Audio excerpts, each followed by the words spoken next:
ನಮಸ್ತೆ. Welcome to my channel G2LIC Guru for financial freedom. ಸ್ನೇಹಿತರೆ, ಇವತ್ತೊಂದು ಬಹಳ ವಿಶೇಷವಾದಂಥ ವಿಡಿಯೋ ಜೊತೆ ಬಂದಿದ್ದೀನಿ. ಏನಪ್ಪ ವಿಡಿಯೋ ಅಂತಂದ್ರೆ, ನಿಮಗೂ ಗೊತ್ತಿದೆ ವಿಷಯ. ಯಾವ ಸೋಷಿಯಲ್ ಮೀಡಿಯಾ ಪ್ಲಾಟ್ಫಾರ್ಮ್ ಓಪನ್ ಮಾಡಿದ್ರು ನೀವು ಬರೋ ಅಂಥದ್ದು 15.5 ಲಕ್ಷ ಕೋಟಿಯ ಸ್ಕ್ಯಾಮ್ ರಾಜೇಶ್ ಎಕ್ಸ್ಪೋರ್ಟ್ಸ್. ಹೌದು, ಅದ್ರ ಜೊತೆ LIC ಆಫ್ ಇಂಡಿಯಾ ಹೂಡಿಕೆ ಮಾಡಿರುವಂಥ ಹಣ ಕೂಡ ಲಾಸ್ ಅಲ್ಲಿದೆ. ಜೊತೆಗೆ LIC ಆಫ್ ಇಂಡಿಯಾ ಪಾಲಿಸಿದಾರ ಹಣ ಏನಿದೆ ಅದ್ರ ಜೊತೆ ಆಟ ಆಡ್ತಾ ಇದೆ. ಸೊ ರಾಜಕೀಯ ಇನ್ಫ್ಲೂಯೆನ್ಸ್ ಅಥವಾ ಬೇರೆ ಬೇರೆ ಉದ್ದೇಶಗಳಿಂದ LIC ಆಫ್ ಇಂಡಿಯಾ ಸಾಮಾನ್ಯ ಜನರ ದುಡ್ಡಿನ ಜೊತೆ ಆಟ ಆಡ್ತಾ ಇದೆ ಅನ್ನೋದನ್ನ ಸೋಷಿಯಲ್ ಮೀಡಿಯಾದಲ್ಲಿ ಸಾಕಷ್ಟು ಇನ್ಫ್ಲೂಯೆನ್ಸು ಪ್ರಮೋಟ್ ಮಾಡ್ತಿದ್ದಾರೆ. ನಮ್ಮ ಪಾಲಿಸಿದಾರರಲ್ಲಿ ಆತಂಕ ಸೃಷ್ಟಿ ಮಾಡೋದ್ರ ಜೊತೆಗೆ LIC ಆಫ್ ಇಂಡಿಯಾ ಬಗ್ಗೆ ಕೂಡ ಒಂದು ರಾಂಗ್ ಮೆಸೇಜ್ನ ಸ್ಪ್ರೆಡ್ ಮಾಡ್ತಿದ್ದಾರೆ. ಹಾಗಿದ್ರೆ ನಿಜ ಏನು? ರಾಜೇಶ್ ಎಕ್ಸ್ಪೋರ್ಟ್ ಅಲ್ಲಿ ಹೂಡಿಕೆ ಮಾಡ್ಬೇಕಾದ್ರೆ LIC ಆಫ್ ಇಂಡಿಯಾ ಕಾರಣ ಏನು? ಖಂಡಿತವಾಗ್ಲೂ LIC ಆಫ್ ಇಂಡಿಯಾಗೆ ನಷ್ಟ ಆಗಿದೆಯಾ? ಆಗಿರೋದಾದ್ರೆ ಅದರಿಂದ ಮುಂದೆ ಆಗೋ ಪರಿಣಾಮಗಳು ಏನು? ಪಾಲಿಸಿದಾರರಿಗೆ ಯಾವ ರೀತಿ ತೊಂದರೆ ಆಗುತ್ತೆ ಅಥವಾ ತೊಂದರೆ ಆಗಲ್ವಾ? ಸೊ ಮುಂದೆ LIC ಆಫ್ ಇಂಡಿಯಾ ಯಾವ ನಿರ್ಧಾರ ತಗೊಳುತ್ತೆ, ಯಾವ ರೀತಿ ತಗೊಳ್ಳೋದಿಲ್ಲ, ಅಥವಾ LIC of India Rajesh export ಅಲ್ಲಿ ಹಣ ಹೂಡಿಕೆ ಮಾಡಬೇಕಾದ್ರೆ ರಾಜಕೀಯ ಪ್ರೇರಣೆ ಇತ್ತ, ಅಥವಾ ಬ್ಲೈಂಡ್ ಆಗಿ ಯಾರೋ ಹೇಳಿದ್ರು ಅನ್ನೋ ಉದ್ದೇಶಕ್ಕೋಸ್ಕರ LIC ಆಫ್ ಇಂಡಿಯಾ ಹಣ ಹೂಡಿಕೆ ಮಾಡ್ತಾ ಅನ್ನೋದನ್ನ ಈ ವಿಡಿಯೋ ಮುಖಾಂತರ ಡೀಟೇಲ್ ಆಗಿ ಹೇಳಿ ಕೊಟ್ಟಿದ್ದೀನಿ. ಸೊ ನನಗೂ ಕೂಡ ಪ್ರಶ್ನೆ ಕಾಡ್ತಿದ್ದಂತೂ ನಿಜ. ಯಾಕೆ LIC ಆಫ್ ಇಂಡಿಯಾನೇ ಯಾವಾಗಲೂ ಟಾರ್ಗೆಟ್ ಮಾಡ್ತಾರೆ? ಜೊತೆಗೆ ನಮ್ಮ ಇಂಡಿಯಾದಲ್ಲಿರುವಂಥ ನಂಬರ್ 1 ಕಂಪ್ನೀಸ್ ಅಂತ ಯಾವುದಿದೆ ಅಂತ ಕಂಪ್ನೀಸ್ನೇ ಯಾಕೆ ಟಾರ್ಗೆಟ್ ಮಾಡ್ತಿರ್ತಾರೆ, ಅಥವಾ ಈ ರೀತಿಯಾದಂಥ ಸ್ಕ್ಯಾಮ್ ರಿಪೋರ್ಟ್ಸ್ ಬರ್ತಿದೆ ಅಂತ. ಮೇ ಬಿ ರಾಜೇಶ್ ಎಕ್ಸ್ಪೋರ್ಟ್ಸ್ ಅಲ್ಲಿ ಸ್ಕ್ಯಾಮ್ ಆಗಿರ್ಬೋದು, ಅದ್ರ ಬಗ್ಗೆ ನನಗೆ ಸಂಪೂರ್ಣ ಮಾಹಿತಿ ಇಲ್ಲ. ಸೆಬಿ ಆಲ್ರೆಡಿ ಇನ್ವೆಸ್ಟಿಗೇಷನ್ಸ್ ಮಾಡ್ತಿದೆ. ಬಂದಂತ ಇನ್ಪುಟ್ಸ್ ಪ್ರಕಾರ ಟೆಂಪ್ರರಿ ಬ್ಯಾನ್ ಮಾಡಿದೆ. ಸ್ಟಾಕ್ ಟ್ರೇಡಿಂಗ್ ಏನಿದೆ ಅದನ್ನ ಬ್ಯಾನ್ ಮಾಡಿದೆ ಅಂತ ಹೇಳ್ತಿರೋದಂತೂ ಸತ್ಯ. ಎಸ್, ಆಗಿದ್ರೆ ಸೆಬಿ ಇಷ್ಟು ದಿನ ಏನ್ ಮಾಡ್ತಿತ್ತು? ಸೆಬಿಯಲ್ಲಿ ರಿಜಿಸ್ಟರ್ ಆಗಿರುವಂತ ಕಂಪ್ನಿಯಲ್ಲಿ ರಿಪೋರ್ಟ್ಸ್ ನ ಸಬ್ಮಿಟ್ ಮಾಡದೇ ಇರುವಂತ ವ್ಯವಸ್ಥೆ ಇದ್ದಾಗ ಇಷ್ಟು ವರ್ಷ ಏನ್ ಮಾಡ್ತಿತ್ತು? ಇದಕ್ಕೆ ಬೇರೆ ಕಾರಣ ಏನು ಇರ್ಬೋದು ಗೊತ್ತಿಲ್ಲ. ಬಟ್ LIC ಆಫ್ ಇಂಡಿಯಾ ಮೇಲೆ ಇದ್ದಂತ ಒಂದು ಆಪಾದನೆ ಏನಿದೆ ಅದಕ್ಕೆ ಸಂಬಂಧಪಟ್ಟ ಹಾಗೆ ಒಂದು ವಿವರಣೆನ ಇವತ್ತು ಕೊಡ್ಲಿಕ್ಕೆ ಈ ವಿಡಿಯೋ ಮುಖಾಂತರ ಹೋಗ್ತಾ ಇದ್ದೀನಿ. ಸೊ ಬನ್ನಿ ಡೀಟೇಲ್ ಆಗಿ ಅರ್ಥ ಮಾಡ್ಕೊಳ್ಳೋಣ. ಸೊ ವಿಡಿಯೋನ ಕೊನೆ ತನಕ ನೋಡಿ, ನಿಧಾನವಾಗಿ ಅರ್ಥ ಮಾಡ್ಕೊಳ್ಳಿ. ಸಾಕಷ್ಟು ವಿಷಯ ನಿಮಗೂ ತಿಳಿಯುತ್ತೆ. ಒಂದು ಸರಿಯಾದ ನಿರ್ಧಾರನ ತಗೊಳ್ಳಿಕ್ಕೆ ಖಂಡಿತವಾಗ್ಲೂ ಈ ವಿಡಿಯೋ ನಿಮಗೆ ಹೆಲ್ಪ್ ಮಾಡುತ್ತೆ ಅನ್ನೋದನ್ನ ಮುಖಾಂತರ ಚಾನಲ್ಗೆ ಫಸ್ಟ್ ಟೈಮ್ ಬಂದು ಏನಾದ್ರು ನೋಡ್ತಾ ಇದ್ರೆ ಚಾನಲ್ನ ಸಬ್ಸ್ಕ್ರೈಬ್ ಮಾಡೋದನ್ನ ಮರಿಬೇಡಿ. ನಿಮ್ಮ ಅಭಿಪ್ರಾಯಗಳನ್ನ ಕಮೆಂಟ್ ಬಾಕ್ಸ್ ಅಲ್ಲಿ ಹಾಕ್ತಾ ಹೋಗಿ. ನನ್ನ ಅಭಿಪ್ರಾಯ ಏನಿದೆಯೋ ಅದನ್ನ ಈ ವಿವರಣೆ ಮುಖಾಂತರ ಕೊಡ್ತಿದ್ದೀನಿ. ನಿಮಗನ್ಸಿದ್ದಾಗ ನೀವು ಕಮೆಂಟ್ ಬಾಕ್ಸ್ ಅಲ್ಲಿ ಹಾಕ್ತಾ ಹೋಗ್ಬೋದು. ವಿಡಿಯೋ ಇಷ್ಟ ಆದ್ರೆ ಲೈಕ್ ಮಾಡಿ, ಇಲ್ಲ ಅಂತಂದ್ರೆ ಥಮ್ಸ್ ಡೌನ್, ಜೊತೆಗೆ ಬೆಲ್ ನೋಟಿಫಿಕೇಶನ್ ನ ಕ್ಲಿಕ್ ಮಾಡಿ ಇಟ್ಕೊಳ್ಳಿ. ಮುಂದೆ ಬರುವಂತ ಎಲ್ಲ ವಿಡಿಯೋಸ್ ನೋಡ್ಬೋದು ಅಂತ ಹೇಳ್ತಾ, Rajesh exports versus LIC of India. ಬನ್ನಿ, ನಮ್ಮ ಹಣ, ಸಾಮಾನ್ಯ ಜನರ ಹಣ ಹೇಗಿದೆ ರಾಜೇಶ್ ಎಕ್ಸ್ಪೋರ್ಟ್ ಅಲ್ಲಿ, ಹೇಗೆ ಹೋಯ್ತು, ಮುಂದೇನ್ ಆಗತ್ತೆ, ಹಾಗೆ ಹೋಗ್ಲಿಕ್ಕೆ ಕಾರಣಗಳೇನು, ನಾವೆಷ್ಟು ಸೇಫ್ ಆಗಿದ್ದೀವಿ, ನಮ್ಮ ಹಣ ಸೇಫ್ ಆಗಿದೆ, LIC ಆಫ್ ಇಂಡಿಯಾದ ಹಣ ಸೇಫ್ ಇದೆ ಅಥವಾ ಇಲ್ವಾ ಅನ್ನೋದನ್ನ ತಿಳ್ಕೊಳ್ಳೋಣ ಬನ್ನಿ. ಸೊ ಯಾವುದೇ ಒಂದು ತೀರ್ಮಾನಕ್ಕೆ ಬರ್ಲಿಕ್ಕಿಂತ ಮುಂಚೆ ವಾಸ್ತವಾಂಶಗಳೇನಿದೆಯೋ ಅದನ್ನ ತಿಳ್ಕೊಬೇಕಾಗಿ ಬರುತ್ತೆ. ಪ್ರತ್ಯಕ್ಷ ಕಂಡ್ರು ಪ್ರಮಾಣಿಸಿ ನೋಡು ಅಂತ ಹಿರಿಯರು ಗಾದೆ ಹೇಳ್ತಿದ್ರು. ಆ ವಿಷಯದಲ್ಲಿ ಹೇಳೋದಾದ್ರೆ, ಇಲ್ಲಿರುವಂತಹ ವಿಷಯಗಳನ್ನ ತಿಳ್ಕೊಂಡು ನಿರ್ಧಾರ ತಗೊಳ್ಳುವಂತ ಸೂಕ್ತ ಅಂತ ನನ್ಗನ್ಸುತ್ತೆ. ವಾಸ್ತವಾಂಶಗಳನ್ನ ಅರ್ಥ ಮಾಡಿಕೊಂಡು ಮುಂದೆ ಒಂದು ಸರಿಯಾದ ವಿಷನ್ ಅಥವಾ ಗುರಿ ಇಟ್ಕೊಂಡು ಅಥವಾ ಒಂದು ಆಲೋಚನೆ ಮುಖಾಂತರ ತೀರ್ಮಾನ ತಗೋಬೇಕು ಅನ್ನೋದು ಉದ್ದೇಶ ಈ ವಿಡಿಯೋ. So LIC is exposure to Rajesh exports. Rajesh exports ಅಲ್ಲಿ LIC ಯ ಹೂಡಿಕೆ ಹೇಗಿದೆ, ಮತ್ತೆ ಇದು ಯಾಕೆ? ಅಫ್ಕೋರ್ಸ್ LIC ಆಫ್ ಇಂಡಿಯಾದ ಹಣ ಯಾವುದು ಸ್ವಂತ ಹಣ ಅಲ್ಲ, ಪಾಲಿಸಿದಾರರ ಹಣನ, ನಮ್ಮಂತ ನಿಮ್ಮಂತ ಸಾಮಾನ್ಯ ಜನರ ಹಣ.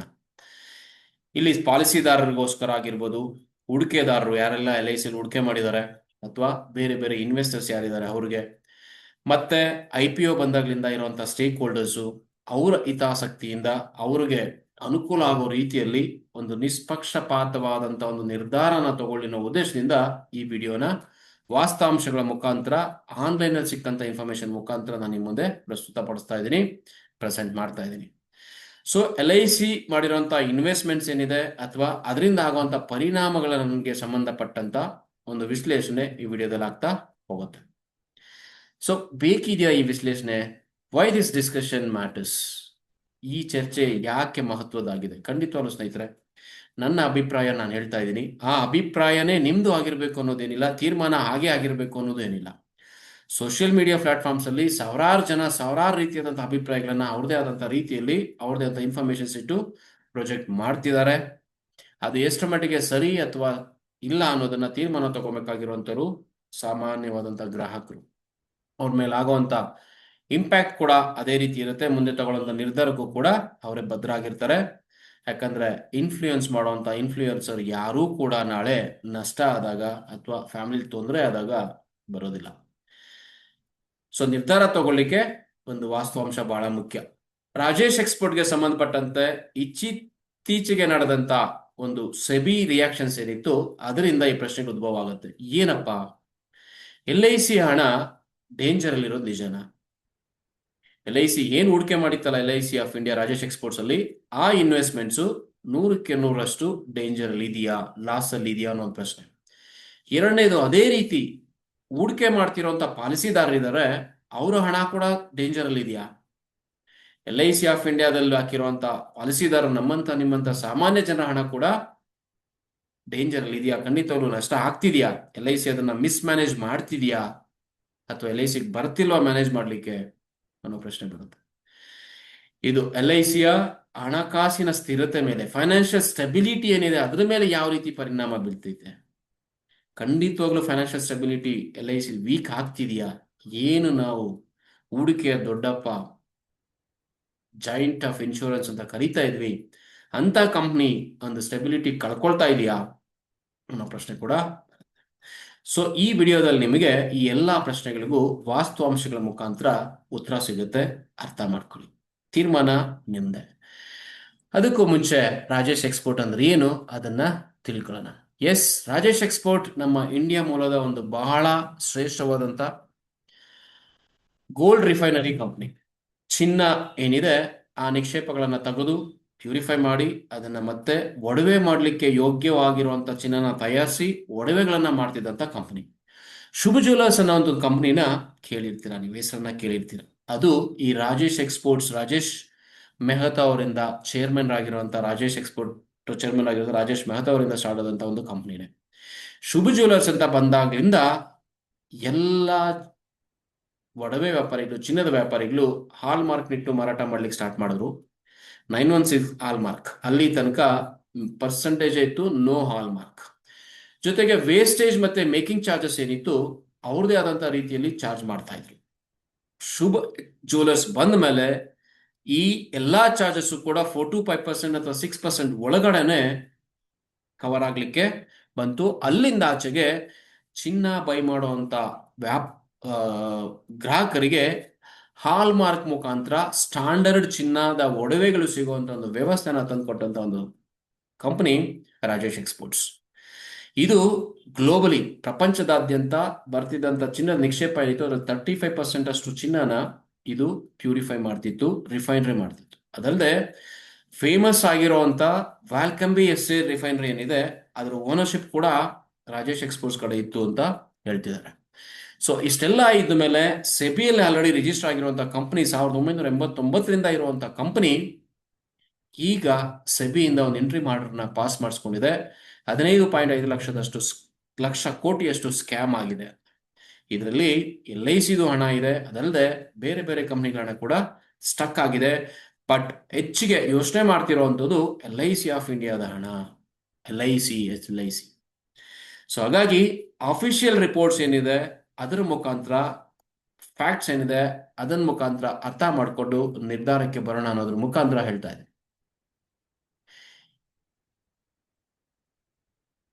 ರಾಜೇಶ್ ಎಕ್ಸ್ಪೋರ್ಟ್ಸ್ ಅಲ್ಲಿ LIC ಆಫ್ ಇಂಡಿಯಾ ಎಷ್ಟು ಹಣ ಇಟ್ಟಿತ್ತು?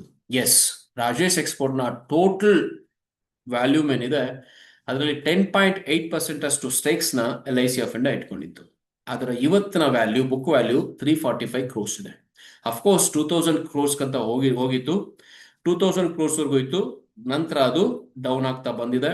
2023 ಇದ್ದಂತ ಒಂದು ರಿಪೋರ್ಟ್ ಏನಿತ್ತು ಎಗೇನೆಸ್ಟ್ ಟು ರಾಜೇಶ್ ಎಕ್ಸ್ಪೋರ್ಟ್, ಅಲ್ಲಿಂದ ಆಚೆಗೆ ಸೆಬಿ ಯಾವಾಗ ಇನ್ವೆಸ್ಟಿಗೇಷನ್ ಸ್ಟಾರ್ಟ್ ಮಾಡ್ತೋ ಆಗ್ಲಿಂದ ಅದ್ರ ವ್ಯಾಲ್ಯೂ ಡೌನ್ ಆಗ್ತಾ ಬಂದಿದೆ. ಈಗ 335 crores ಅಷ್ಟು ವ್ಯಾಲ್ಯೂ ಇದೆ. ಅದರಿಂದಾನೆ 1600 crores ಅಷ್ಟು ಹಣ LICಗೆ ಲಾಸ್ ಆಗಿದೆ ಅಂತ ಇನ್ಫ್ಲೂಯೆನ್ಸ್ ಬೊಬ್ಬೆ ಹೊಡಿತಾರೆ. ಹಾಗಿದ್ರೆ LICಯ ಒಟ್ಟು AUM ಎಷ್ಟಿದೆ? LICಯ ಒಟ್ಟು AUM 60 lakh crores ಗಿಂತ ಹೆಚ್ಚಿಗೆ ಇದೆ. ಹಾಗಾದ್ರೆ ಎಷ್ಟು ದುಡ್ಡನ್ನ LIC of India Rajesh exports ಅಲ್ಲಿ ಇಟ್ಟಿದೆ? 0.006%. ಸ್ನೇಹಿತರೆ, 0.006% ಅಷ್ಟು ಹಣನ ರಾಜೇಶ್ ಎಕ್ಸ್ಪರ್ಟ್ಸ್ ಅಲ್ಲಿ ನಮ್ಮ ದುಡ್ಡನ್ನ ಇಟ್ಟಿದೆ. ಅದರ ವ್ಯಾಲ್ಯೂ ಇವತ್ತು 335 ಕ್ರೋರ್ಸ್ ಇದೆ ಅಂತಂದ್ರೆ ಯೋಚನೆ ಮಾಡಿ ನೋಡಿ ನಮ್ಮ ಹಣಕ್ಕೆ ಎಷ್ಟು ಹೊಡೆತ ಬಿದ್ದಿರ್ಬೋದು. ಹಾಗೆ LIC ಆಫ್ ಇಂಡಿಯಾಗೆ ಯಾವ ರೀತಿಯಾದಂತಹ ದುಷ್ಪರಿಣಾಮಗಳು ಈ 0.006% ಪೂರ್ತಿ 0 ಆದ್ರೂ ಕೂಡ ಎಷ್ಟು ಹೊಡೆತ ಬೀಳುತ್ತೆ ಅಂತ. 60 lakhs crores ಅಲ್ಲಿ 0.006% 335 ಕ್ರೋರ್ಸ್ ಅಲ್ವಾ? ಎಸ್. ಹಾಗೆ ಈ 335 ಕ್ರೋರ್ಸ್ ಇವತ್ತಿಂದ ಏನ್ ವ್ಯಾಲ್ಯೂ ಇದೆ, ಇದು LICಯ ಟೋಟಲ್ ಇನ್ವೆಸ್ಟ್ಮೆಂಟ್ ಅಥವಾ ಲಾಭ ಸೇರಿ ಇವತ್ತಿನ ವ್ಯಾಲ್ಯೂ ಇದೆಯಾ? ಅದ್ರ ಬಗ್ಗೆ ಇನ್ನು ಕ್ಲಾರಿಟಿ LIC ಆಫ್ ಇಂಡಿಯಾ ಕೊಡಬೇಕಾಗಿದೆ. ಇದನ್ನ ನೋಡಿದ್ರೆ ಸಿಗುವಂತ ಒಂದು ಮೆಸೇಜ್ ಏನಪ್ಪಾ ಅಂತಂದ್ರೆ, ಸಮುದ್ರದಲ್ಲಿರುವಂತಹ ನೀರಲ್ಲಿ ಒಂದು ಸಣ್ಣ ಸ್ಪೂನ್ ಇಂದ ತೆಗೆದಂತ ನೀರು ಈ 0.006% ಅಂತ ಅರ್ಥ ಆಗತ್ತೆ. ಸೊ ಇಂಪ್ಯಾಕ್ಟ್ ಹೇಗಿರುತ್ತೆ ಮುಂದೆ ಅನ್ನುವಂಥದ್ದು ಬಹಳ ನೆಗ್ಲಿಷಿಬಲ್ ಅವ್ರ ವೆರಿ ಸ್ಮಾಲ್ ವ್ಯಾಲ್ಯೂ ಆಗುತ್ತೆ ಅಂತ ಕ್ಲಿಯರ್ ಆಗಿ ಇಂಡಿಕೇಟ್ ಮಾಡುತ್ತೆ. So LIC of India investment strategy ಯಾವ್ದು ಯೂಸ್ ಮಾಡುತ್ತೆ? ಹಾಗಿದ್ರೆ LIC ಆಫ್ ಇಂಡಿಯಾ ಯಾರೋ ಹೇಳಿದ್ರು ಹೇಗಂದ್ರೆ ಹಾಗೆ ದುಡ್ಡು ಹಾಕ್ಬಿಡುತ್ತಾ ಕಂಪ್ನಿಗೆ? ಪ್ರಧಾನ ಮಂತ್ರಿ ಹೇಳಿದ್ರು ಅಂದ್ರೆ ದುಡ್ಡು ಹಾಕ್ತಾರ, ಅಥವಾ ರಾಜ್ಯಪಾಲರು ಅಥವಾ ಸಂಸತ್ನ ಹಿರಿಯರು ಹೇಳಿದ್ರು ಅಂದ್ರೆ ದುಡ್ಡು ಹಾಕ್ಬಿಡ್ತಾರ? ಇಲ್ವಲ್ಲ. ಅಫ್ಕೋರ್ಸ್ ಇದು ಸರ್ಕಾರಿ ಸ್ವಾಮ್ಯದ ಕಂಪ್ನಿ ಆಗಿದ್ರು ಕೂಡ ಅದರದೇ ಆದಂತಹ ಸ್ಟ್ರಾಟಜೀಸ್ ಇದೆ. ಇನ್ವೆಸ್ಟ್ಮೆಂಟ್ ಸ್ಟ್ರಾಟಜೀಸ್ ಮುಖಾಂತರ ಇನ್ವೆಸ್ಟ್ಮೆಂಟ್ ಮಾಡುತ್ತೆ. ಜೊತೆಗೆ ಇದು IRDA ಏನಿದೆ ಅದರ ಗೈಡ್ಲೈನ್ಸ್ ಮುಖಾಂತರ ಕೂಡ ಇನ್ವೆಸ್ಟ್ಮೆಂಟ್ ಮಾಡ್ಬೇಕಾಗಿ ಬರುತ್ತೆ, ಇನ್ವೆಸ್ಟ್ಮೆಂಟ್ ಮಾಡ್ತಿದೆ. ಕಾರಣ ಇದು ಪಬ್ಲಿಕ್ ಮನಿ, ನನ್ನ ನಿಮ್ಮಂತಹ ಸಾಮಾನ್ಯ ಜನರ ಹಣ ಇದು. ಇದರ ಡೈವರ್ಸಿಫೈಡ್ ಇನ್ವೆಸ್ಟ್ಮೆಂಟ್ ಪೋರ್ಟ್ಫೋಲಿಯೋ ಏನಿದೆ ಅದರ ಮುಖಾಂತರ LICಯ ಇನ್ವೆಸ್ಟ್ಮೆಂಟ್ಸ್ ಹೋಗುತ್ತೆ. ಹಾಗಿದ್ರೆ ಎಲ್ಲೆಲ್ಲಿ ಇನ್ವೆಸ್ಟ್ಮೆಂಟ್ ಮಾಡುತ್ತೆ LIC ಆಫ್ ಇಂಡಿಯಾ? ಎಸ್, ಮೊದಲನೇದು ಗೌರ್ಮೆಂಟ್ ಸೆಕ್ಯೂರಿಟಿ ಬಾಂಡ್ಸ್, ಸರ್ಕಾರಿ ಸ್ವಾಮ್ಯದ ಭದ್ರತಾ ಪತ್ರಗಳು. ಎರಡನೇದು ಬ್ಲೂ ಚಿಪ್ ಕಂಪ್ನೀಸ್.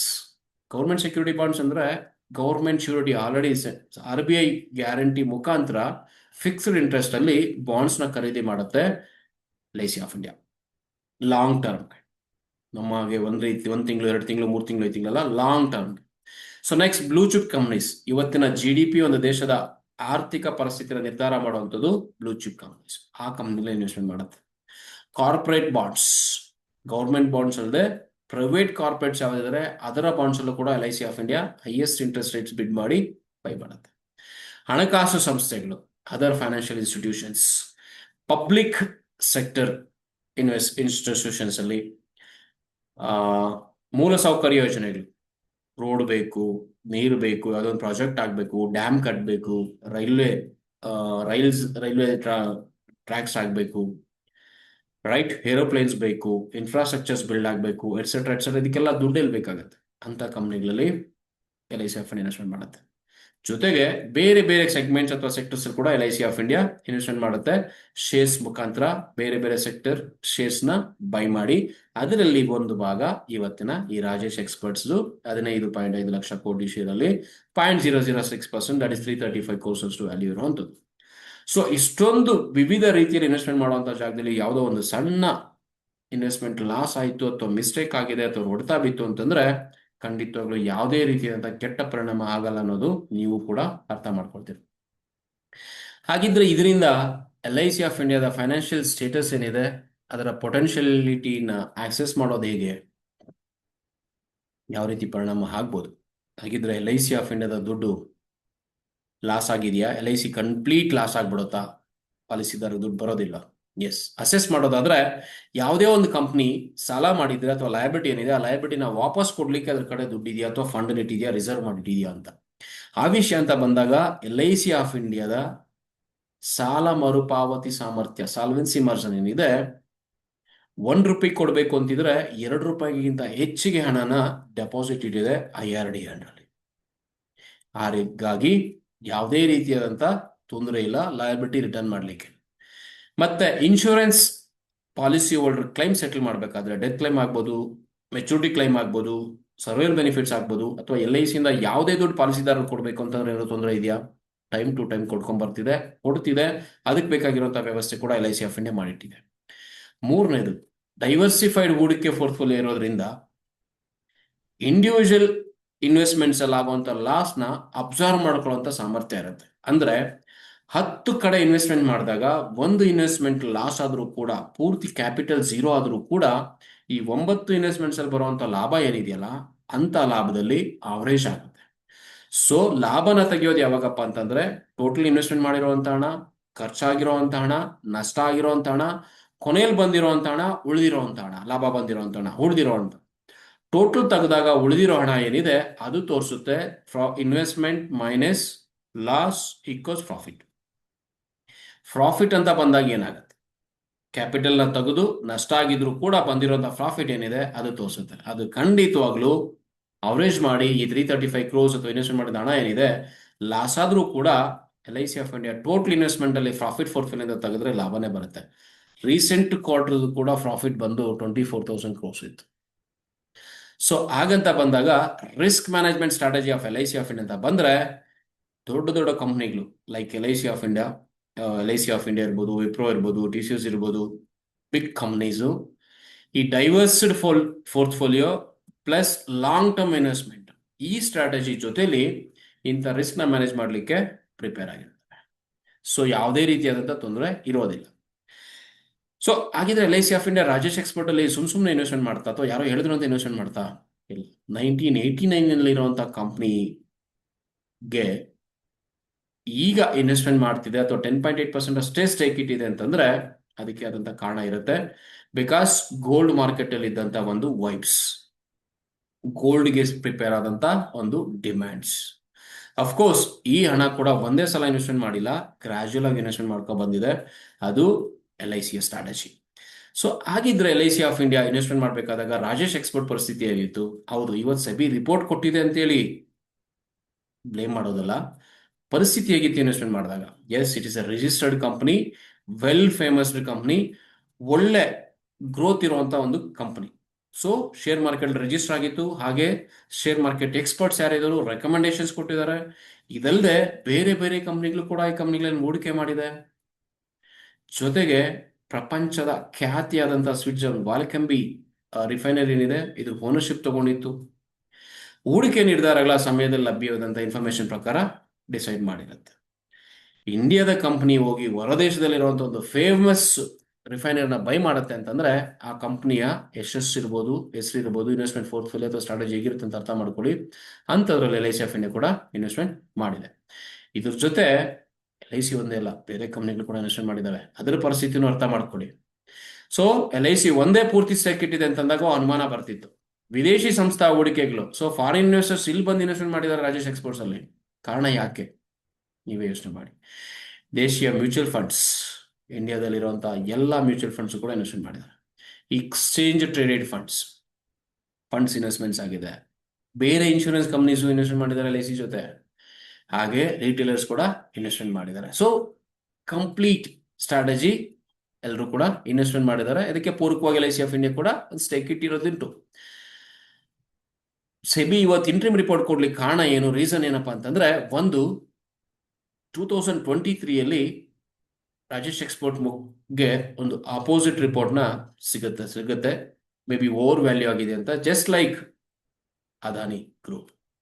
ಅಲ್ಲಿಂದ ಆಚೆಗೆ ಸೆಬಿ ಇನ್ವೆಸ್ಟಿಗೇಷನ್ಸ್ ನ ಸ್ಟಾರ್ಟ್ ಮಾಡುತ್ತೆ. ಅಫ್ಕೋರ್ಸ್ ರಾಜೇಶ್ ಎಕ್ಸ್ಪೋರ್ಟ್ ಅದನ್ನ ಡಿನೈ ಮಾಡ್ತಾ ಇದೆ. ಸೊ ಅದಕ್ಕೆ ತಕ್ಕಾಗಿ ಇನ್ವೆಸ್ಟಿಗೇಷನ್ಸ್ ನ ಮಾಡ್ಕೊಂಡು ಬಂದಿದ್ದಾರೆ. ಸೊ ಸಿಕ್ಕಂತ ಇನ್ಫಾರ್ಮೇಶನ್ಸ್ ಅಲ್ಲಿ ಕ್ಲೂ ಅಲ್ಲಿ ಈಗ ರೀಸೆಂಟ್ ಆಗಿ ಸೆಬಿ ಒಂದು ಎಂಟ್ರಿ ಆರ್ಡರ್ ನ ಪಾಸ್ ಮಾಡಿದೆ. ಸೊ ರಾಜೇಶ್ ಎಕ್ಸ್ಪೋರ್ಟ್ ಸ್ಟಾಕ್ಸ್ ಏನಿದೆ ಅದನ್ನ ಬ್ಯಾನ್ ಮಾಡಿದೆ, ಸೇಲ್ ಮಾಡೋ ಹೋಗಿಲ್ಲ. ಸೊ ಕಾರಣ ಬರ್ತಾ ಇರೋಂಥ ರೆವಿನ್ಯೂ, ಜನರೇಟ್ ಆಗ್ತಾ ಇರೋಂಥ ಇನ್ವೆಸ್ಟ್ಮೆಂಟ್ಸು, ಬರ್ತಾ ಇರೋಂಥ ಪ್ರಾಫಿಟ್ಗೆ ಮ್ಯಾಚ್ ಆಗ್ತಾ ಇಲ್ಲ. ಸೊ ರೆವಿನ್ಯೂ ರಿಪೋರ್ಟಿಂಗ್ ಪ್ರಾಕ್ಟೀಸಸ್ ಏನಿದೆ ಅದು ಮ್ಯಾಚ್ ಆಗ್ತಾ ಇಲ್ಲ, ಮಿಸ್ ಮ್ಯಾಚ್ ಇದೆ ಅಂತ.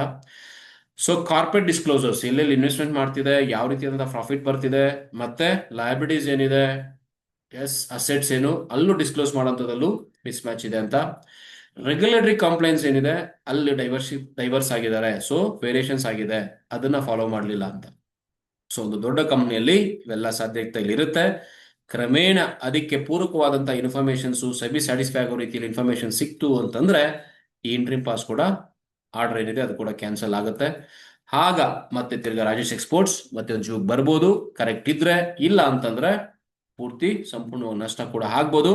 ಅಂತ ಟೈಮಲ್ಲಿ LIC of India the effect ಏನಾಗುತ್ತೆ ಅನ್ನೋದನ್ನು ಕೂಡ ತಿಳ್ಕೊಳ್ಳೋಣ. ಜೊತೆಗೆ LIC's ಪೊಸಿಷನ್ ಇದರಲ್ಲಿ ಅದು ರಾಜೇಶ್ ಎಕ್ಸ್ಪೋರ್ಟ್ ಸ್ಟ್ಯಾಂಡ್ ಆದ್ರೆ LIC ಆಫ್ ಇಂಡಿಯಾಗ ಆಗಿರುವಂತ LIC ಆಫ್ ಇಂಡಿಯಾ ಪೊಸಿಷನ್ ಏನಿದೆ, ಈಗ LIC ವಿರುದ್ಧ ಯಾವುದೇ ಆರೋಪ ಇಲ್ಲ. ಯಾಕಂದ್ರೆ ಅನ್ರಿಜಿಸ್ಟರ್ಡ್ ಕಂಪ್ನಿಲಿ ಗ್ರೋತ್ ಇಲ್ದಿರೋಂಥ ಕಂಪ್ನಿಲಿ ಡಿಮ್ಯಾಂಡ್ ಇಲ್ದಿರೋಂಥ ಸ್ಟೇಕ್ಸ್ನ ಬೈ ಮಾಡಿದೆ ಅಂತಂದ್ರೆ ಆರೋಪ ಇರ್ತಿತ್ತು.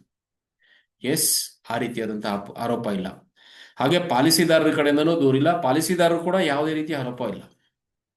ಪಾಲಿಸಿದಾರರ ವಿರೋಧ ಅವರು ಕೂಡ ಇನ್ವೆಸ್ಟ್ ಮಾಡಿರುವಂಥದ್ದು ಯಾವುದು ಆರೋಪ ಇಲ್ಲ. ಕೇವಲ ಷೇರುಗಳನ್ನು ಹೊಂದಿರುವುದಾಗಿ ಸಂಸ್ಥಾ ಹೂಡಿಕೆದಾರರ ವಿರುದ್ಧ ಯಾವುದೇ ಆರೋಪಗಳಿಲ್ಲ.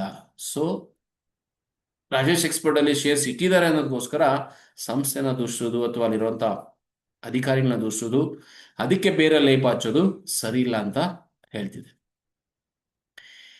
ಸೊ ಹಾಗಿದ್ರೆ ಪಾಲಿಸಿದಾರರಿಗೆ ಅರ್ಥ ಆಗ್ಬೇಕಾಗಿರೋದೇನು, ನಿಮಗೆ ಅರ್ಥ ಆಗ್ಬೇಕಾಗಿರೋದೇನು, ನೀವು ಖಂಡಿತವಾಗ್ಲೂ ಅರ್ಥ ಮಾಡ್ಕೊಳ್ಳುವಂಥದ್ದು ಏನಿದೆ ಅಂತಂದ್ರೆ, ಪಾಲಿಸಿದಾರರು ತಮ್ಮ ಉಳಿತಾಯವನ್ನು ಸುರಕ್ಷಿತ ಮತ್ತು ಜವಾಬ್ದಾರಿಯುತವಾಗಿ ಹೂಡಿಕೆ ಮಾಡಲಾಗಿದೆ ಎಂದು ನಿರೀಕ್ಷಿಸುತ್ತಾರೆ. ಸೊ ಯಾವತ್ತೂ ಕೂಡ ಇನ್ವೆಸ್ಟರ್ಸ್ ಲೈಕ್ ಸಾಮಾನ್ಯ ಜನ, ನಿಮ್ಮಂತ ಬಡ ಸಾಮಾನ್ಯ ಜನರು ತನ್ನ ದುಡ್ಡನ್ನ ಸೇಫ್ ಆಗಿ ಮ್ಯಾನೇಜ್ ಮಾಡಿ ನನಗೆ ಹಣ ವಾಪಸ್ ಕೊಡ್ಲಿ ಅನ್ನೋದಕ್ಕೋಸ್ಕರನೇ LIC ಆಫ್ ಇಂಡಿಯಾದಲ್ಲಿ ಇಡೋದು. ನನಗೆ ಹೆಚ್ಚಿನ ರಿಟರ್ನ್ ಬೇಕು, ಹೇಗೆ ಬೇಕೋ ಆಗಿ ಯೂಸ್ ಮಾಡ್ಕೊಳ್ಳಿ ಅನ್ನೋದಾದ್ರೆ ಬೇರೆ ಬೇರೆ ಜಾಗದಲ್ಲಿ ಇನ್ವೆಸ್ಟ್ಮೆಂಟ್ ಮಾಡ್ಬೋದು. ಬಟ್ LIC ಆಫ್ ಇಂಡಿಯಾ ಬರ್ತಿದ್ದಾರೆ ಅಂತಂದ್ರೆ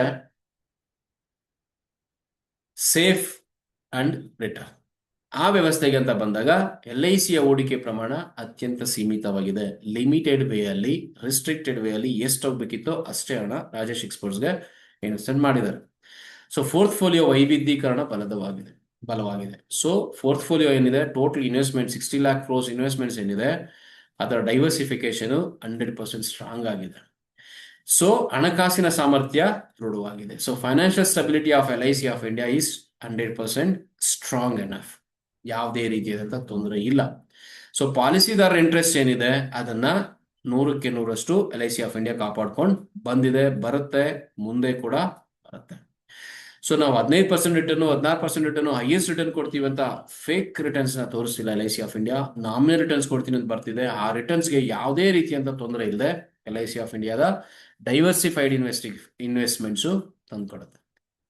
ಇಲ್ಲಿಂದ ಅರ್ಥ ಆಗುವಂತ ಮೇನ್ ಪಾಯಿಂಟ್ಸ್ ಏನಪ್ಪಾ ಅಂತಂದ್ರೆ, ರಾಜೇಶ್ ಎಕ್ಸ್ಪೋರ್ಟ್ಸ್ ವಿರುದ್ಧ ಇರುವಂತಹ ಆರೋಪ ಏನಿದೆ, ಸೊ ಅಲಿಗೇಷನ್ಸು 100% ಸೀರಿಯಸ್ ಇದೆ. ಇದು ಇನ್ವೆಸ್ಟಿಗೇಷನ್ಸ್ ಆಗ್ತಿರೋದು ನಿಜ. ಸೆಬಿ ಅದರ ಬಗ್ಗೆ ಕ್ರಮ ಕೈಗೊಳ್ಳುತ್ತೆ. ಸೊ ರೆಗ್ಯುಲೇಟರಿ ಅಂಡ್ ಲಾಗೆ ಸಂಬಂಧಪಟ್ಟಂತ ಆಕ್ಟಿವಿಟೀಸ್ ಆಲ್ರೆಡಿ ಕಂಟಿನ್ಯೂ ಆಗ್ತಿದೆ. ನಿಷ್ಪಕ್ಷಪಾತವಾಗಿ, ಟ್ರಾನ್ಸ್ಪರೆಂಟ್ ಆಗಿ ನಡೆಯುತ್ತೆ. ಮುಂದೆ ಔಟ್ಪುಟ್ ಕೂಡ ಸಿಗುತ್ತೆ. ಸೊ LICಯ ಹೂಡಿಕೆ ರಾಜೇಶ್ ಎಕ್ಸ್ಪೋರ್ಟ್ ಅಲ್ಲಿ ಇರುವಂತದ್ದು ಟೋಟಲ್ LIC ಪೋರ್ಟ್ಫೋಲಿಯೋದ 0.006% ಆಗಿರೋದ್ರಿಂದ ಯಾವುದೇ ರೀತಿಯಾದಂತಹ ಕೆಟ್ಟ ಇಂಪ್ಯಾಕ್ಟ್ LIC ಪೋರ್ಟ್ಫೋಲಿಯೋ ಮೇಲೆ ಆಗೋದಿಲ್ಲ. ಸೊ LIC ವಿರುದ್ಧ ಯಾವುದೇ ಆರೋಪಗಳಿಲ್ಲ. ಪಾಲಿಸಿದಾರರ ಯಥಾಸಕ್ತಿಗಳು ಸುರಕ್ಷಿತವಾಗಿದೆ. LICಯ ಹಣಕಾಸು ಸ್ಥಿತಿ ಕೂಡ ಬಲವಾಗಿದೆ. ಸೊ LIC ಅಂದ್ಕೊಂಡಿರೋ ರೀತಿಯಲ್ಲಿ ಏನ್ ರಿಟರ್ನ್ಸ್ ಕೊಡಬೇಕೋ ಪಾಲಿಸಿದಾರರಿಗೆ 100% ಕೊಡ್ತಾ ಹೋಗುತ್ತೆ. ಸೊ ಈ ವಿಷಯಗಳನ್ನ ಗಮನಿಸ್ತಾ ಇನ್ನೊಂದು ನಾನು ಆ್ಯಡ್ ಮಾಡೋದು ಏನಪ್ಪಾ ಅಂತಂದ್ರೆ, ಇನ್ಫ್ಲೂಯೆನ್ಸರ್ನ ವಿಡಿಯೋಸ್ನ ನೋಡ್ತಾ ನನಗೂ ಕೆಲವೊಂದು ಕಡೆ ಅನ್ಸಿದುಂಟು. ಹಾಗೆ ಅವ್ರು ಹೇಳ್ತಾ ಇದ್ದಿದ್ದು LIC ಆಫ್ ಇಂಡಿಯಾ ಯಾಕೆ ಗೌರ್ಮೆಂಟ್ ಸ್ವಾಮ್ಯದಲ್ಲಿ ಇರಬೇಕು, ಪ್ರೈವೇಟೈಸ್ ಆಗ್ಬೇಕು ಅಂತ. ಎಲ್ರಿಗೂ ಕೂಡ ಪ್ರೈವೇಟೈಸ್ ಆಗ್ಬೇಕು ಅಂತ ಬಹಳ ಆಸೆ ಹುಟ್ಟಿರೋ ಹಾಗಿದ್ದಂಗಿದೆ. ಸ್ನೇಹಿತರೆ, ಏಕೈಕ ಇನ್ಶೂರೆನ್ಸ್ ಕಂಪ್ನಿ ಅಂತಂದ್ರೆ ಅದು LIC ಆಫ್ ಇಂಡಿಯಾ. ಇವತ್ತಿಗೂ ಕೂಡ ಸೌರಿಂಗ್ ಗ್ಯಾರಂಟಿ ಸಮೇತ ಇನ್ಶೂರೆನ್ಸ್ ಇನ್ವೆಸ್ಟ್ಮೆಂಟ್ಸ್ಗೆ ಪಾಲಿಸಿದಾರರಿಗೆ ರಕ್ಷಣೆ ಕೊಡ್ತಾ ಇರುವಂಥದ್ದು. ಪ್ರೈವೇಟೈಸ್ ಆದ್ರೆ ಸಾಮಾನ್ಯ ಕಂಪನಿಗಳ ಜೊತೆಯಲ್ಲಿ ಕಟ್ಟಿರುವಂತ ದುಡ್ಡುಗಷ್ಟೇ ಭದ್ರತೆ ಸಿಗುತ್ತೆ, ಲಾಭಕ್ಕೆ ಭದ್ರತೆ ಇರೋದಿಲ್ಲ. ಹಾಗಂತ ಹೇಳಿ ಇದಕ್ಕೆ ಪೊಲಿಟಿಕಲ್ ಇನ್ಫ್ಲೂಯೆನ್ಸ್ ಇದೆ, ಪೊಲಿಟಿಕಲ್ ಲೀಡರ್ಸ್ ಹೇಳಿರೋ ಹಾಗೆ LIC ಆಫ್ ಇಂಡಿಯಾ ಕೆಲಸ ಮಾಡುತ್ತೆ ಅನ್ನೋದು ಶುದ್ಧ ತಪ್ಪು. ಸೊ ಮಾರ್ಕೆಟ್ ಅಲ್ಲಿ ಏನ್ ಟ್ರೆಂಡ್ ನಡೀತಾ ಇದೆ ಆ ಟ್ರೆಂಡ್ ಪ್ರಕಾರ ಸ್ಟಡಿ ಮಾಡಿ, ರಿಪೋರ್ಟ್ಸ್ ಏನಿದೆ, ಫೈನಾನ್ಷಿಯಲ್ ರಿಪೋರ್ಟ್ಸ್, ಆ ರಿಪೋರ್ಟ್ಸ್ ನೋಡಿ LIC ಆಫ್ ಇಂಡಿಯಾ ಇನ್ವೆಸ್ಟ್ಮೆಂಟ್ ಮಾಡುತ್ತೆ ಹೊರತು ನಾನು ಹೇಳ್ದೆ, ನೀವು ಹೇಳ್ದೆ, ಅಥವಾ ಯಾವುದೋ ಇನ್ಫ್ಲೂಯೆನ್ಸರ್ ಹೇಳಿದ್ರು ಅಂತ ತಕ್ಷಣ ಇನ್ವೆಸ್ಟ್ಮೆಂಟ್ ಮಾಡೋದಿಲ್ಲ. ಇದು ತಪ್ಪ ಅಭಿಪ್ರಾಯ. ಹಾಗೆ ಬೇರೆ ಬೇರೆ ಕೆಟ್ಟ ಅಭಿಪ್ರಾಯಗಳು ಕೂಡ ಇದೆ. ಏಕೈಕ company which is corruption less ಅಂತಂದ್ರೆ ಇವನ್ LIC ಆಫ್ ಇಂಡಿಯಾ ಅಂತಾನೆ ಹೇಳ್ಬೋದು. ಹಾಗಾಗಿ ದಿಸ್ ಈಸ್ ವಾಟ್. ಸೊ ನಿಮ್ಮ ಹಣ, ನಮ್ಮ ಹಣ, ಪಾಲಿಸಿದಾರರ ಹಣ, ಎಲ್ಲರ ಹಣ ಕೂಡ LIC ಆಫ್ ಹ್ಯಾಂಡ್ಸ್ ಅಲ್ಲಿ 100% ಸೇಫ್ ಆಗಿದೆ.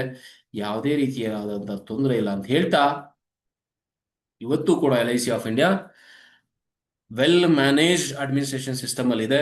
ಉತ್ತಮ ಆಡಳಿತ ವ್ಯವಸ್ಥೆ ಇಟ್ಕೊಂಡಿದೆ. ವೈವಿಧ್ಯಮಯ ಹೂಡಿಕೆಗಳನ್ನ ಈಗಲೂ ಕೂಡ ಮಾಡ್ತಾ ಇದೆ. ಹೊಸ ಇನ್ವೆಸ್ಟ್ಮೆಂಟ್ಸ್ ಕೂಡ ಮಾಡ್ಕೊಂಡು ಬರ್ತಿದೆ. ಪ್ರೊಫೆಷನಲ್ ಆಗಿ ನಿರ್ವಹಣೆ ಮಾಡ್ತಾ ಇದೆ. ದೀರ್ಘಾವಧಿ ಹಣಕಾಸು ಸ್ಥಿರತೆ ಏನಿದೆ. ಸೊ ಲಾಂಗ್ ಟರ್ಮ್ ಸ್ಟೆಬಿಲಿಟಿ ಅಂತ ಹೋದಾಗ ನೀವು LIC ಆಫ್ ಇಂಡಿಯಾ ಅಷ್ಟು ಲಾಂಗ್ ಟರ್ಮ್ ಸ್ಟೆಬಿಲಿಟಿ ಸಿಗುವಂತ ಕಂಪನಿ ಸಿಗೋದು ತುಂಬಾ ಕಡಿಮೆ. ಸೊ ಇದರಿಂದ ನಮ್ಮ ವಿಶ್ವಾಸ ಏನಿದೆ LIC ಆಫ್ ಇಂಡಿಯಾ ಮೇಲೆ ಇನ್ನೂ ಹೆಚ್ಚಾಗುತ್ತೆ ಅಂತ ಹೇಳ್ತಾ, ಈ ರೆಗ್ಯುಲೇಟರಿ ಅಥವಾ ಸೆಬಿ ಇನ್ವೆಸ್ಟಿಗೇಷನ್ಸ್ ಏನಿದೆ ಅದು ಕಂಟಿನ್ಯೂ ಆಗಬೇಕು, ಕಂಟಿನ್ಯೂ ಆಗಲಿ. ಒಂದು ಫೇರ್ ರಿಪೋರ್ಟ್ ಸಿಗುತ್ತೆ. ಅದರ ನಂತರ ಆಗುವಂಥ ಬದಲಾವಣೆ ಬಗ್ಗೆ ಮುಂದೆ ಅಪ್ಡೇಟ್ ಕೊಡ್ತೀನಿ ಅಂತ ಹೇಳ್ತಾ, ಇವತ್ತಿನ ಪೂರ್ತಿ ವಿಡಿಯೋ ನೋಡಿದಂಥವ್ರಿಗೆ ಧನ್ಯವಾದಗಳು. ವಿಷಯ ಯೂಸ್ಫುಲ್ ಆಗಿತ್ತು ಅಂತಂದ್ರೆ ಲೈಕ್ ಮಾಡಿ. ಹಾಗೆ ಚಾನಲ್ಗೆ ಫಸ್ಟ್ ಟೈಮ್ ಬಂದು ಏನಾದರೂ ನೋಡ್ತಿದ್ದೀರಾ ಅಂತಂದ್ರೆ ಸಬ್ಸ್ಕ್ರೈಬ್ ಮಾಡ್ಕೊಳ್ಳಿ. ಮುಂದೆ ಬರುವಂಥ ವಿಡಿಯೋಗಳನ್ನ ನೋಡಬೇಕು ಅಂತಂದಾಗ ಬೆಲ್ ನೋಟಿಫಿಕೇಶನ್ನ ಕ್ಲಿಕ್ ಮಾಡಿ. ಜೊತೆಗೆ ರಾಜೇಶ್ ಎಕ್ಸ್ಪೋರ್ಟ್ ಪ್ರಕರಣ ಒಂದನ್ನೇ ನೀವು ಇಟ್ಕೊಂಡು ಜಡ್ಜ್ ಮಾಡುವಂಥ ಅವಶ್ಯಕತೆ ಇಲ್ಲ. ಸೊ LIC ಇಡುವಂಥ ಹಣ 100% ಸೇಫ್ ಆಗಿರುತ್ತೆ. ನಿಮಗೆ ಯಾವುದೇ ರೀತಿಯಾದಂಥ ತೊಂದರೆ ಆಗದೆ ಇರೋ ರೀತಿ LIC ಆಫ್ ಇಂಡಿಯಾ ಮ್ಯಾನೇಜ್ ಮಾಡುತ್ತೆ ಅಂತ ಹೇಳ್ತಾ, ನನ್ನ ಒಂದು ಈ ವಿವರಣೆ ಏನಿದೆ ಇಲ್ಲಿಗೆ ಮುಗಿಸ್ತಾ ಇದ್ದೀನಿ. ಖಂಡಿತವಾಗ್ಲೂ ನಿಮಗೆ ಯೂಸ್ಫುಲ್ ಆಗಿದೆ ಅಂತ ಅಂದ್ಕೊಳ್ತೀನಿ. ಇದಕ್ಕೆ ಸಂಬಂಧಪಟ್ಟಂಥ ಕಮೆಂಟ್ಸ್ನ ನೀವು ಕಮೆಂಟ್ ಬಾಕ್ಸಲ್ಲಿ ಹಾಕ್ತಾ ಹೋಗಿ, ಬೇರೆಯವ್ರಿಗೂ ಕೂಡ ಹೆಲ್ಪ್ ಆಗುತ್ತೆ. ಇದು ನನ್ನ ಅಭಿಪ್ರಾಯ. ನಿಮ್ಮ ಅಭಿಪ್ರಾಯ ಬೇರೆ ರೀತಿ ಇದ್ರೆ ಖಂಡಿತವಾಗ್ಲೂ ಅದನ್ನ ಕಮೆಂಟ್ ಬಾಕ್ಸಲ್ಲಿ ಹಾಕ್ತಾ ಹೋಗ್ಬೋದು. ಸೊ ಅದಕ್ಕೆ ನಾನು ಕೂಡ ಬದ್ಧನಾಗಿರುತ್ತೇನೆ ಅಂತ ಹೇಳ್ತಾ, ಮುಂದಿನ ವಿಡಿಯೋಕ್ಕಾಗಿ ಕಾದು ನೋಡೋಣ. ಧನ್ಯವಾದಗಳು.